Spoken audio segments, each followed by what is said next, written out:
he did not win Latinas outright, but the margin of Harris's victory was much less than it was in the past. And I think a lot of that has to do with uh, the economy and inequality and not addressing those issues in quite the right way. And we can talk about that a little more. But yeah, I mean, again, very surprised by those numbers.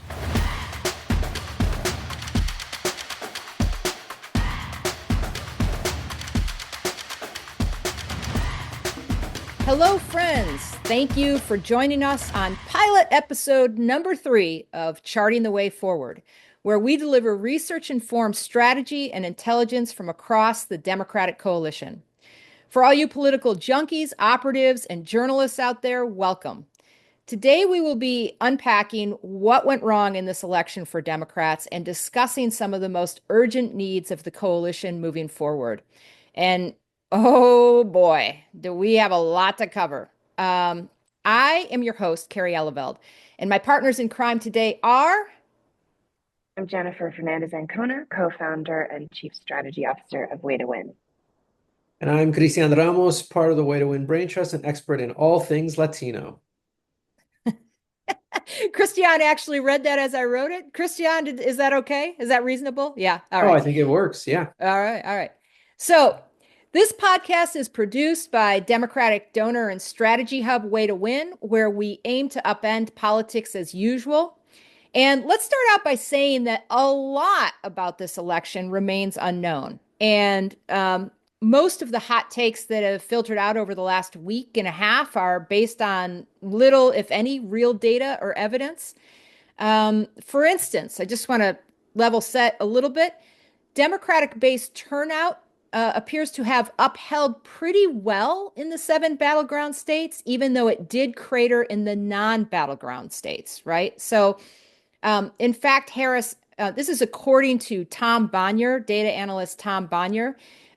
He put together some numbers showing that Harris matched Biden's vote totals in 4 of the 7 battlegrounds.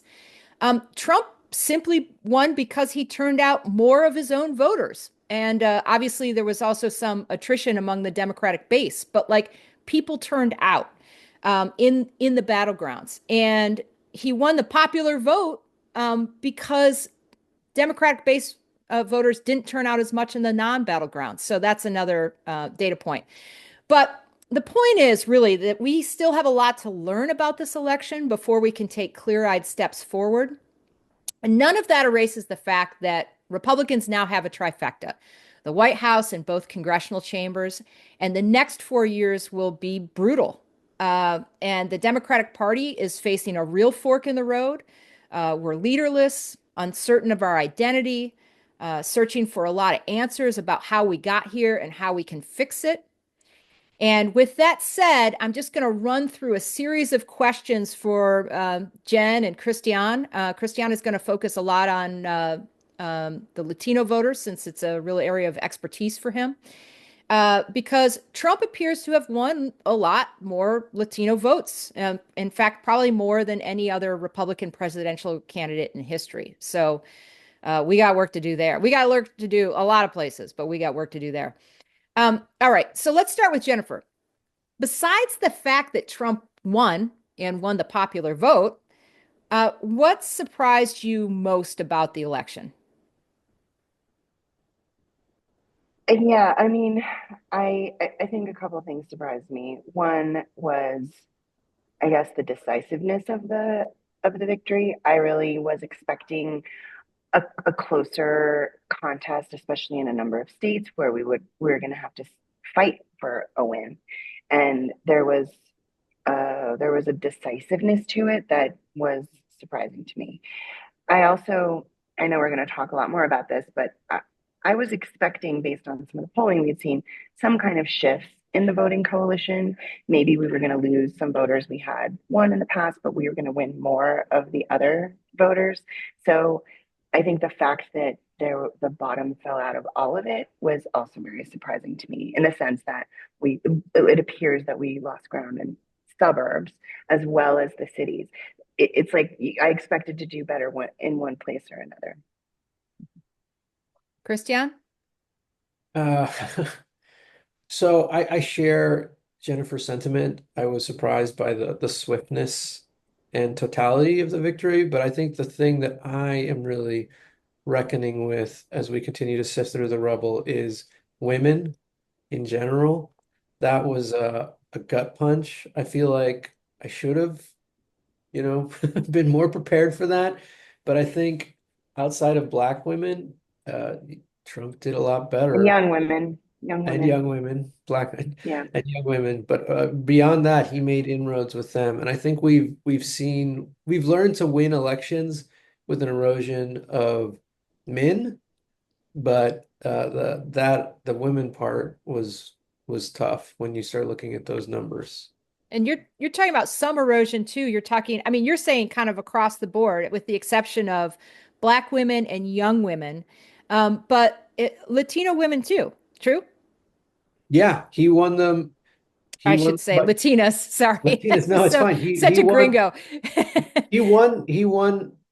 He did not win Latinas outright, but the margin of Harris's victory was much less than it was in the past. And I think a lot of that has to do with uh, the economy and inequality and not addressing those issues in quite the right way. And we can talk about that a little more. But yeah, I mean, again, very surprised by those numbers. Okay. So that being said, what do you think are sort of the worst election takes or narratives right now, or maybe most unfounded? I mean, just things that we should be wary of as we see people selling them and the narratives start to form. Jen, you want to go first? Sure. My personal favorite worst take is the idea that Democrats have become too progressive or too woke around certain issues, like around, especially around race and gender, because and that somehow, like the change we need to make is taking a more moderate approach. When I feel like we have been taking a more moderate approach in all of these elections, including this last one on the presidential front, but also in a bunch of Senate states. So I think to blame um, to blame these election results on kind of some of the most vulnerable among us who we as Democrats consider part of our coalition and we're fighting for them, like trans people, like immigrants, other people of color. I think that idea is just fundamentally wrong, um, because it just misunderstands the purpose of movements and the purpose of political campaigns. Movements are here to push the boundaries on what's possible, and political campaigns are here to make that make sense in a political context. My feeling is that most of the campaigns that have been run in these kind of traditional way of thinking about it is to ignore the complete and total Republican fear mongering machine and attack machine that is trained on our people. They're using those kinds of issues to attack us. But by not responding, the Democratic campaign operatives are not doing their job. And so I just think it's a misplaced blame. And I also think it's something that gets trotted out after every election. It feels like it's a certain kind of a certain kind of idea that some people really want to push, and they'll push it no matter what happens. Let me tease this out just a little bit and make a distinction, perhaps between the campaign that was run and also potentially the candidate we had, right? So, no shots at Kamala Harris. I think she was put in an impossible position and did exceptionally well in the things she was asked to do, right? The DNC speech, the just mantling Trump at the debate, et cetera, right?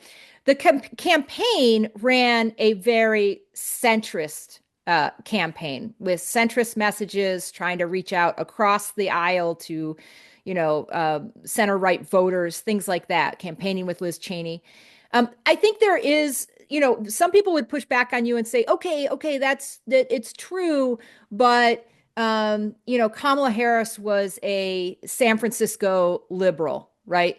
Who came up through the institutions, but she was a San Francisco liberal candidate. Do you think, I mean, do you think there's a distinction? How do you square what you're saying with like how they attacked Harris in particular versus the campaign that she ran. Do you understand what I'm saying? Yeah, Sorry, no, yeah, it's okay. I'm saying that ultimately what we're trying to do on the democratic side is build it, a better society where everyone can be included, where we have equality for all people, where we want to have a multiracial, multi-generational, inclusive democracy. That's what we're fighting for. We want people to be included. We feel like the diversity of America is our strength, and that we, in order to succeed, like ultimately we have to figure out how to do this all together. That's just a core principle of the Democratic Party and of, I think, our role as Democrats and sort of what we want to achieve. So I'm saying that, to get there is a process, and yes, you have to bring people along. The reason why I think that those takes are my least favorite or worst takes is because it just feels very lazy to blame the most vulnerable populations or people trying to advocate for those populations, to blame them for what is in fact a Republican strategy to attack us for those inclusion pieces that is wholly unanswered by our side when it comes to the political operation that you see running in campaigns and independent expenditures, etc. right. Christian, do you Okay. have anything to add there? Well, I think what you're saying is really important, Jen, in and of that our diversity is a strength, and protecting those who need be. Those are popular viewpoints across the board, and we shouldn't run away from them right now. We should be running towards them. We should be defending these things that are core to the Democratic Party and what we stand for. And I think to me, that's not a left-right thing. This is what is right for the country, and this is what people believe, and we have to absolutely stand for these things that are core to not just our party's identity, but our country's identity and who we are. And I think people are supportive of those things when we articulate them and are fighting for them, right? And when we're making the case for these things that people like within their neighborhoods and their communities and their families. They want diversity of thought. They want diversity of action, and to protect those that they love. Those are not unpopular things, and we shouldn't be shying away from them right now. So I think Jennifer's absolutely right. I think this argument is counterproductive overall. I mean, I completely agree. I would say that the Republicans are having a grand time right now with all the infighting and the idea that we're trying to sell out certain parts of the coalition. The Democratic Party, by definition, is a coalition party. And to the extent that we let them divide us, right, it's only going to hurt us in upcoming elections, undoubtedly. And I think what the succinct way of saying what Jen was getting at is if we had a better message and told a better story, right, then we could have better united the coalition behind, common purpose. So, Kristian, in terms of, I am interested specifically about Latinos here. Do you have a hot take or that you think is just wrong? Or maybe you don't. Maybe you think some of the takes are decent. No, no, no. I do have a hot take that I think is wrong, and that really annoys me when people happen to talk about it, because you're seeing this all over the internet, and people blaming Latinos for Donald Trump winning this election, people saying, you'll regret that vote when you get deported, like really horrible things to Latinos. And I'm going to do some basic math for everyone involved here, right? 35% of the electorate, white male. Those voters voted for Donald Trump at 59%, right? That's a huge, huge number of people.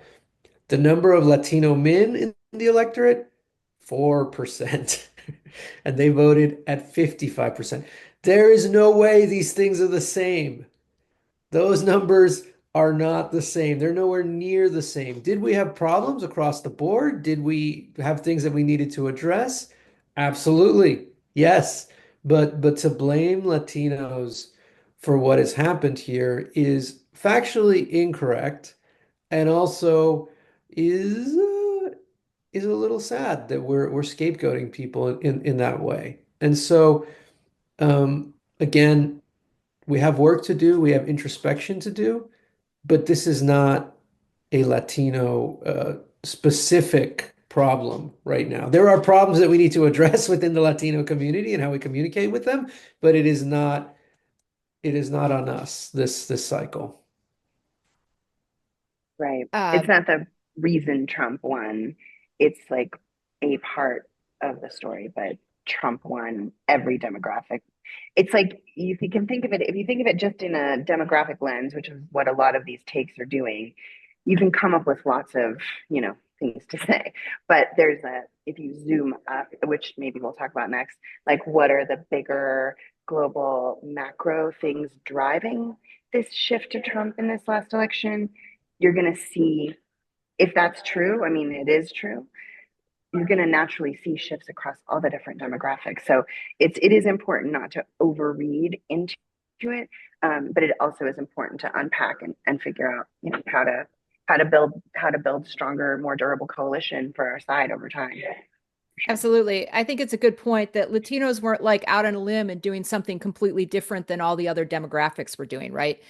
So Right. let's get to that. And I just want to say, BT Dubs, Democrats, we're gonna need to win those Latinos back to our coalition to win. We can't win without one of the fastest growing populations in the country that plays a critical role in 7 battleground states. So that said, let's move on to what the macro forces that Jen is talking about. Like this, it's possible, very possible, and that this is just the problem we had here was just much bigger than one campaign, and certainly much bigger than one candidate.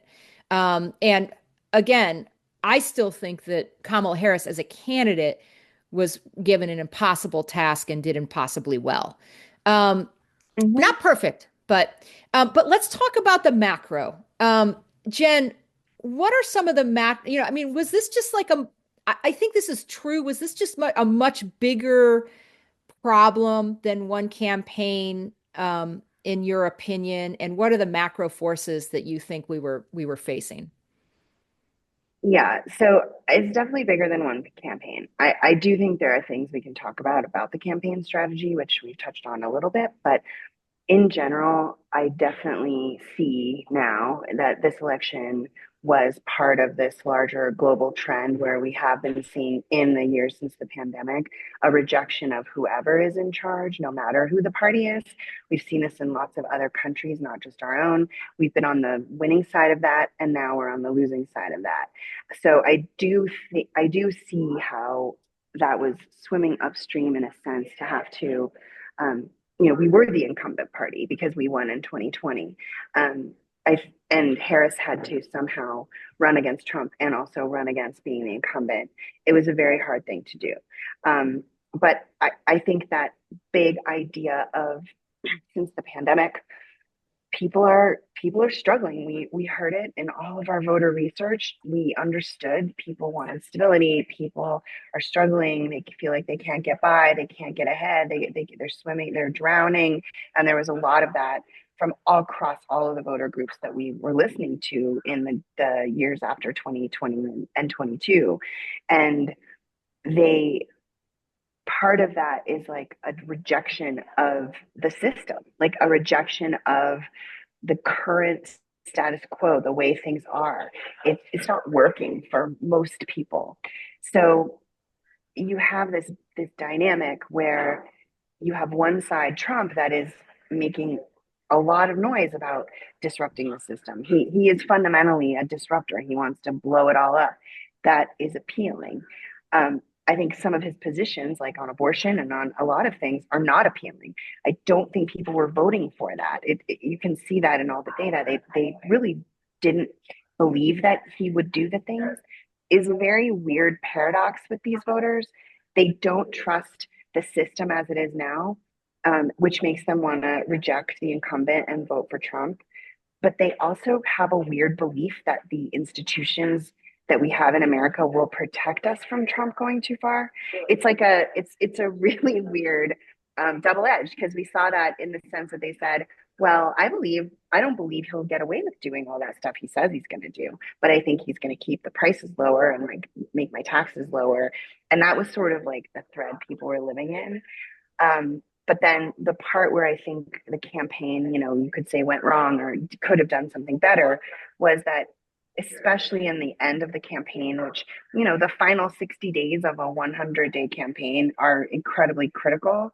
And in that time, I think what people got, what I certainly got from the campaign was how this election was about preserving, an institution and kind of a high minded idea of democracy that most of the voters they were trying to reach no longer have any faith in or believe in. They've already don't believe in those institutions. So it was like the whole argument was actually about preserving the system that most people believe is completely broken and not working for them. So I think that was like the macro misstep, and where it could have been different, but I will fully admit I don't know. She could have run a totally different campaign, exactly how we're saying, and still lost because of those macro circumstances around incumbents. But that's my analysis and kind of what I think is the crux of what went wrong. Yeah, what I just say on a macro level, one of the things that one of my favorite hot takes, and it's not even a hot take, it's just a headline everywhere, is that the entire country shifted right. In other words, there was some rightward embrace of MAGA across the entire country. And I Right. am 100% convinced that's not what happened. Correct. Right. So there were changes for sure. There were shifts in who people voted for, but I think Republicans are overreading, and they're just going to claim them. They're going to claim a mandate, and they're going to do horrible things with that Yeah. mandate. That supposedly everybody's pro MAGA, and I just really fundamentally disagree that that's what happened. Um, uh, Kristian, let's see. I had something I was going to say and I forgot. But do you have something to add to this conversation? No, I want to underline something that Jen was saying that I think is really important as we continue to have this conversation about what happened. On a macro level, I think there was a trend that went back 4 years to after the pandemic, because I would argue we did a good job in the post-pandemic recovery period in providing people, and I mean workers in particular, with the support and the means to rebuild this country. I think we had a very worker-focused recovery as opposed to other ones in the past that have been focused on corporations and so on and so forth. What we missed, and I think this is really important for the conversations going forward, is that people's frustrations about inflation were more about rising inequality in this moment, and the haves and the have-nots, and we missed the anger with which people were simmering and feeling about that, and to the which they held us responsible. And by us, I mean Democrats. And we never got around to figuring out how to talk about it. And I say that this is something that goes back to the pandemic because way to win, I think, 2022, 2023, it's just something that we saw in every piece of polling that we did. And we saw this very populist reaction to what was happening, and a frustration with what was happening. And I think that we didn't speak to it in in that sense of urgency, and for the way that people wanted change. And I think that's particularly true with Black and Latino voters who were really, really hit hard by the pandemic and who we did help, but were not helped enough. And they needed more support and they wanted more and they needed to hear from us more. And so I think that there was an assumption that those voters, because Trump was spewing some really toxic stuff, would just come back. And the reality is we needed to be spending more time and paying more attention to them and helping them. And I think, again, I am very proud of what we did the last 4 years. But rhetorically, we missed that. I Right. don't, Democrats did. Way to Win didn't. I think Way to Win saw it. I think we knew that this was something that we should be doing. but we never, as a family, I don't think have reckoned with that. Right. And Yeah, if you can I just say if you run a more centrist campaign, it robs you of the opportunity to deliver a more populist message that addresses the affordability crisis and yeah. the inequality that Kristian is talking about. Yeah, can I jump in and build on that because the it's kind of the flip side of what I was saying, where the camp what the campaign chose to focus on at the final part of the run of the 100 days, and that what was missing is exactly what Christian is saying. Like in many ways, the policies of the Biden administration, like the actual things that he did and that Harris wanted to do, were pretty populist, like actually, and would help people and were helping people, but there was a missing part of the story. And I really do credit some of the Way to Win team, including Dan and Kona, for kind of hitting on this to say there's not a story that helps people understand why things are still bad. If we're constantly just talking about the things we did and the things we want to do, there's like a missing piece of like, but then why is everything still so broken? And we do feel like part of why things are so broken is the inequality that Christian talked about, and who's responsible for that inequality. Who wants to continue propping up this system? It's billionaires, it's big corporations. We saw that energy even in the Bernie campaign of 2016, and some of the energy for Bernie and Warren in 2020 that was there and real. So I guess I do think that was a missing part of the story. And I do think that is like kind of going forward what we really need to understand and unpack. And then in the absence of that story of what went wrong, people did believe the story Trump was selling them, which is that it was immigrants that were the problem, or it's trans people who are the problem. They really, that vacuum of like helping people understand why they're still struggling and why things are still hard, enables the Republicans and the Trump machine to fill it with this kind of, it's unfortunate, but it's that kind of easy scapegoating. It's as tale as old as time, and it works. Can I Right. I can I can, jump in real quick yeah, on this, Kerry? Because I think she's saying something sure. really important. And I'm also going to give a Dan Ancona shout out because I he is was the I was totally going to give a Dan Ancona shout okay. out. Here's my Just so Dan you Ancona. know, just so you know, Dan is Jenifer's husband. Okay, so Dan, that's why they have the same last name. Anyway, he does some consultancy for us, and is kind of like he has I don't know, he has sort of a spidey sense sometimes about the mood of voters. So go ahead. Dan, I think going back to 2022, maybe earlier, was really harping on change. Change, change, change. Like voters want change. And we actually got into Dan and I would get in arguments about this because I'd be like, well, if voters want change, we're the incumbents. We can't run on change. Like that's not going to work. And to Dan's credit, he tracked it all the way through. And I think this is another big I don't know what it was. This is another dynamic that we missed. We were running on stability. We were running on a continuation of the things that had come before in some regards. And to Jen's point, voters wanted change on a much bigger level in terms of our economic well-being. And I think that's the piece that we can do better in the future and have those conversations in a more robust way because Democrats are the party of change. Right. We are the party that wants a brighter, better tomorrow than the one that currently people are experiencing. We are the ones that want to help build out, more opportunity for folks who are workers. Like that's literally, how we started, but we did not, again, Yeah. speak to So that.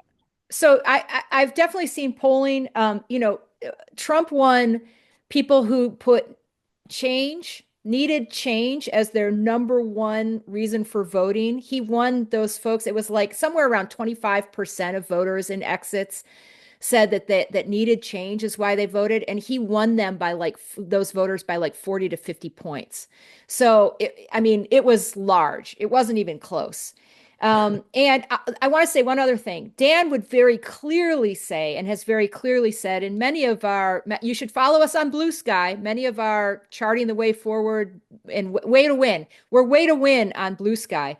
That, what part of the problem here is for why things feel so broken is that it's part of a sustained campaign of predatory capitalism over the course of decades by Republicans. Okay. And that is a story that has not been fully fleshed out or really even told in any consistent capacity by Democrats. Okay.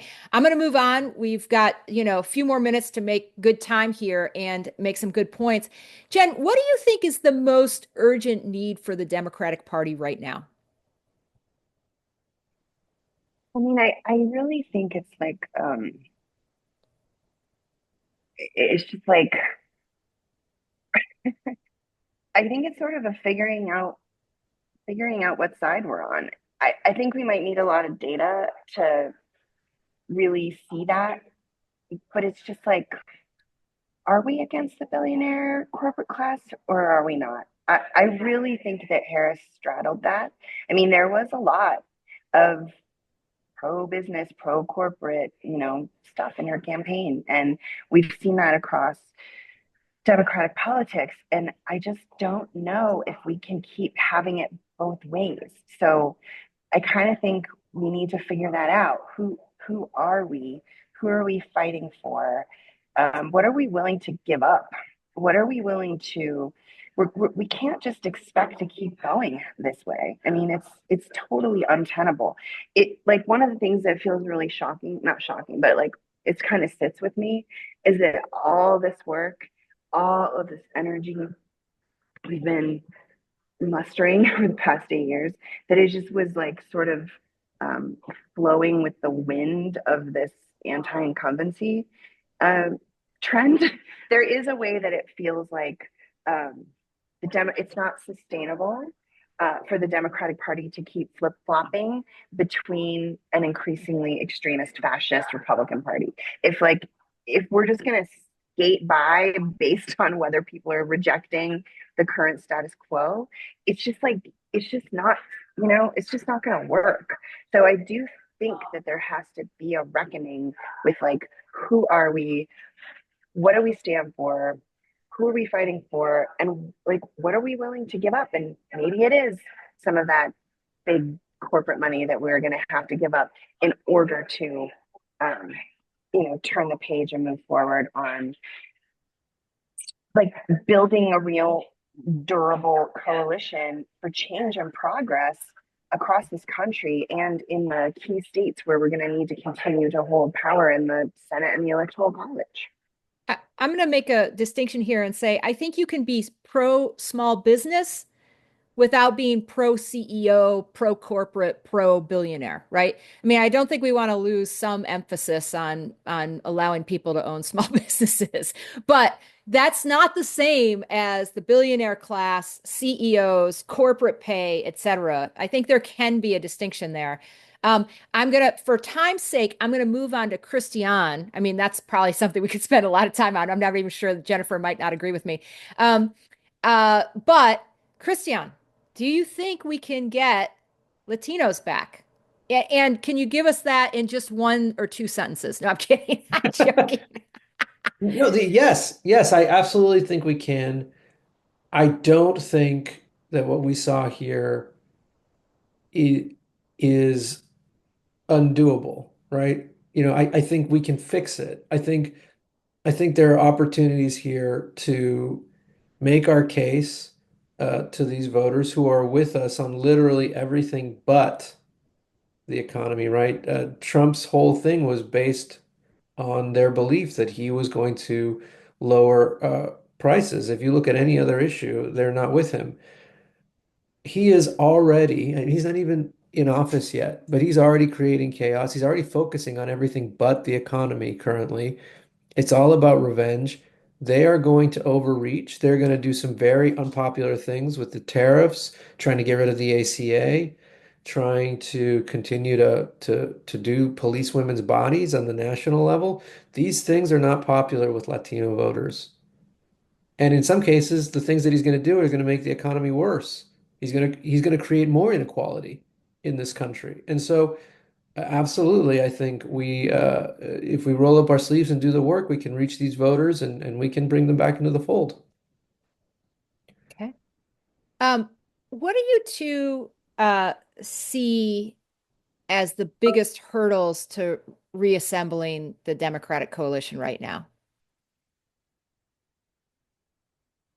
We've touched on some of this, but you might want to get specific or not. We can move on. I'm willing to be vetoed.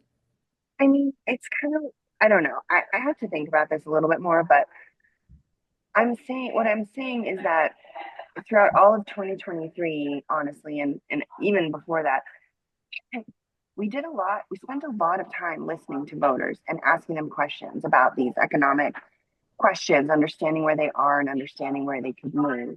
And everything pointed to this kind of idea of an economic populism where we can reach people around the vision that we have in a story that really helps convey like who is the real villain here, like who are we fighting against, how do we sort of think about this bigger picture.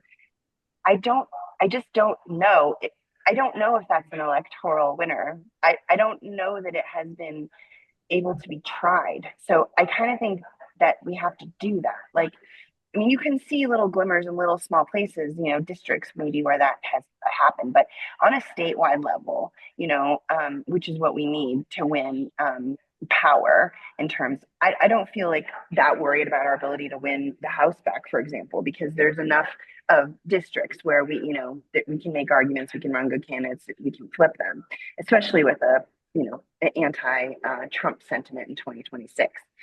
It's the statewide though, where you have, very diverse populations, not just diverse in race, but in ideology and how people think about things. I sort of think the most important thing is to figure out if that theory is right. We tested it in polling, but we haven't actually seen it, um, you know, implemented in a real campaign that has won across these states. I feel like Bernie winning Nevada was maybe, one example, but like we need to sort of lean into that. And I also think we have to look at the tactics that we use for campaigning. It feels like I don't think it works at all. How we fund campaigns and what we do, the kind of tactical, whether it's just like mountains of TV ads at the very last minute or, a lot of paid canvassing that feels duplicative and overlapping. There's like tactical questions I think we also need to address. So those two things together, I think in 26, we need to choose some places that we really think we can try this and win because we can keep having this argument theoretically, but ultimately we need to know if this strategy is electoral winner because if it is, we can implement it across the country and win, in the foreseeable future, 26 and 28. So just to sum up, we need to do some testing in states, right? We need to states as testing labs for some of the messages we think we can win. And yeah, and well, that's the main thing that I'm hearing from you. Kristian. Yeah, I mean, look, there is going to be a lot of opportunity for Democrats going forward. The House was a mess before Donald Trump became the president. This is a guy who has zero impulse control, who has zero ability to govern his, you know, sense of vengeance for real and unreal attacks. And the Senate is now under their control as well, right? There's no more blaming Democrats for this, that, or the other. I mean, those guys are going to run the show.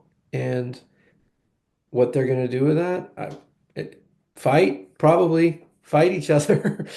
uh, and again, pass some very, or try to pass some very unpopular laws. Tariffs will raise costs. That's like, that's what they're there for.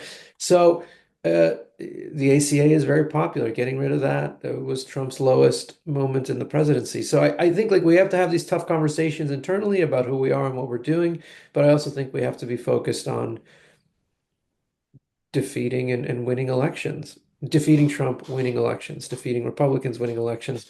These are the things that are low-hanging fruits. You know, given where we are, right? I think That there's nowhere else but up. right. Well, so I do think, this is something, and you guys kind of like moved into my segue and robbed me of my segue for the ending. But I will say this is it's a perfect conversation because um I think that number one, there are glimmers of hope for what can be done in the midterms, as both Kristian and Jenifer have said. Democrats have overperformed in every midterm since Trump won election in 2016. There's no reason, and frankly, the people who most turn out for those midterms are most open to, voting anti-Trump, and so that's a good group of voters for us. And we should be able to capitalize that on that in 2026. Probably, maybe not take back the Senate, but probably most likely almost. I don't want to like jinx anything, but the House feels very, very real for us, and very, very in reach. Um, uh, let's see. I want to say the things that Trump can do by himself, almost through executive action, the tariffs and the mass deportations. We just have to make sure, in a moment where Democrats are, sort of rudderless and having trouble and need some space to breathe, right, and figure out what we're doing. It's very easy to get into being an oppositional party. And we have to make sure, and I don't think that's all bad because it buys us a little room. We have to make sure that the things that Trump actually does sticks to him with those voters. So not just get the messaging right, but have the platforms and the reach to make those very unpopular things stick to him. The other thing that Republicans are going to be able to do is pass very big tax cuts, and they can do it through a reconciliation process. So they're not going to need to get 60 votes in the Senate. So those are the three things: the tariffs, the taxes, and the mass deportations. That mass deportation force which is frankly horrific, just to be clear. But like those are things they can do pretty much on their own without getting big consensus or buy-in from everybody in the party. Okay. So, do you guys want to have just a final? Do you have we have to make sure. I just want to be clear. Democrats have to build the case for why all these things are his fault. The economy will almost certainly, prices are going to go up. The economy might tank at some point, and we have to make sure we're in the right places to make sure that people know why that happened, that it's his fault, and we have to lead them along the way. All right. Yeah, I mean, the one thing I think we have to say, and I know we're going to talk about this hopefully in our next pod, but the the biggest group that Trump won with was people who don't pay attention to any political news, regardless of where they might get it. People who are not following political news are the ones who supported Trump. So those same people are not going to be aware of the appointments that are coming down or any actions that are being taken because they're not following it. So we have to actually figure out how to make inroads with those people, news inroads into wherever they are getting information. That's where the conversation about podcasts and influencers and all that comes in, which I know we'll talk about another time. But I just want to make that point that it's not a given. We can also scream to the cows come home in the New York Times about what's happening. Those people aren't getting that information, so they're not actually going to know if it doesn't affect them directly. So I think that's just a really important point we all need to understand. Kristian? Yeah, I couldn't agree more with Jen. And look, Way to Win was on the vanguard of this and seeing sort of how the media environment had changed and how we weren't reaching the voters that we needed to. The infrequent voter situation is this massive question mark to me until we can actually see the voter files and see what actually, how who voted and how they actually voted in this cycle. So I think just putting a bow on what Jen was just saying, it's not just these deeper questions about the party identity, but it's also how we're reaching people, who we're talking to, and the frequency with which we're doing it. And I think that is also something that gives me hope because, again, I think that there are a lot of great people, Jan and Kona, Maddie Medved, who's I think going to be on next week. They're doing the work now, and I think we're going to have a lot of great opportunity in the future to do better. Right. And I'm going to do something. I'm going to do something that I haven't been authorized to do, and just drop a little tidbit of a nugget or into our polling, insight into our polling that we're working on right now. We have polling, qualitative and quantitative, that's going to be coming out over the next month or so. We'll at some point hit it on this podcast. We'll probably have some Substacks on it and other things, but it's very clear. I mean, we know this already. The traditional media, the newspapers and whatever, Harris won those by huge double digits points. The voters who get most of their information through newspapers and traditional outlets like that. But podcasts were a real strength for Trump, and he won people who get most of their information, their election information, through podcasts. He won those by big double digit points. So that's just a teaser, a placeholder. Come back for more. We'll be here for you. I just want to thank you all for joining us. We know it's a difficult time to engage, but it's also imperative that we stay in the fight and figure out how to win our country back, frankly. I don't think we've lost the whole country. We just have to figure out how to win them back. On a self-care note, none of us can do everything. Personally, I'm trying to direct my efforts towards the places where I can think I can make the most meaningful difference. So I just say, try to pick things that you can do and not get caught up in everything that happens, because that's just depleting. All right. So sorry. That's just a self-care note. We appreciate you being engaged in the work of building democracy, which at its core is about building coalitions and common cause across groups with different biographies and lived experiences. We'll likely drop another couple podcasts. We're definitely doing one next week. We're going to have Maddie Medved, who is one of our drivers behind our creators program, which was really innovative and actually pretty effective in the places where we played. In other words, the social media outlets on which we played. And if you like what you've heard, please follow us on your podcast feed. Leave a review so we know what hit home for you. Also, look for Way to Win on Blue Sky, our new home. And we have a Substack that we're going to be taking out for a spin from time to time. And we'll be bringing that to you through our Blue Sky presence. The Substack is called Charting the Way Forward. The Blue Sky is called Way to Win. I just want to say, Charting the Way Forward, it feels like an even more apt name now than it did a couple of months ago when we settled on it.